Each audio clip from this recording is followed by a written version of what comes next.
नमस्कार दर्शक बंधु मो चैनल पिना पिंकी एक्सप्लोर को आपण मानक स्वागत। चलतु आज आम बनैबा चिंगुड़ी खटा। यह बनैबा बहुत सहज होता है। यह खट्टा मीठा लगे बहुत टेस्टी होता है। भिडियोटी को शेष पर्यंत देखंतु। भल लगे मो चैनल को लाइक शेयर सब्सक्राइब करंतु। देखंतु प्रथमे भल भाव चिंगुड़ी धोई से लुण हलदी मिसाई दिंतु।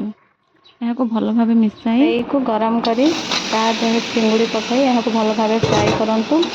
चलतु यह फ्राए हो आम मसला रेडी करिया। बर्तमान मसला किसी सुखिला लंका रसुण पियाज नहीं यहाँ भल भाव पेस्ट कर दिंतु। देखो आम चिंगुड़ी बर्तमान फ्राए हो जाए। अलग एक बर्तन को काढ़ी दिंतु। तापर फुटाण रेडी करूँ। प्रथम तेल पकाई यहाँ भल भाव गरम होगा दिंतु। तापर ता देहरे सोरिष पानमहुरी भृषंग पत्र एवं पियाज पके यह भल भाव भाजी दिंतु। देखु बर्तमान आमर सब सामग्री पड़ जाए।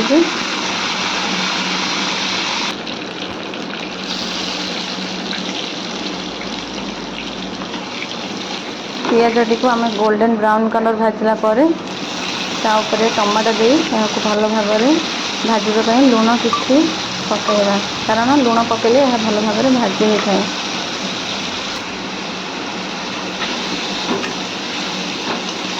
यहाँ किसी समय भाजला टमाटो देखो पूरा भाजी हो जाए।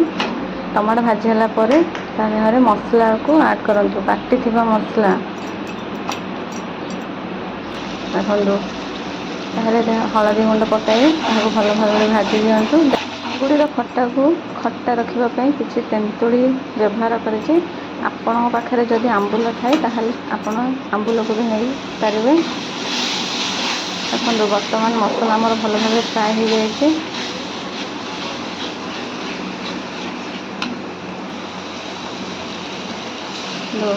बर्तमान पानी किसी दे तार ग्रेवी प्रिपरेशन करवा। किसी स्वाद अनुसार लुण दबा।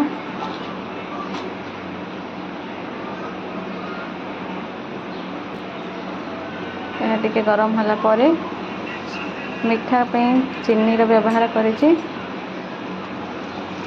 देखो पूरा प्रिपरेशन हो जाए। चिंगुड़ी की दे यहाँ भल भाव छाड़ीद। देखो बर्तमान यहाँ रेडी हो जाए। किसी धनिया पत्र दे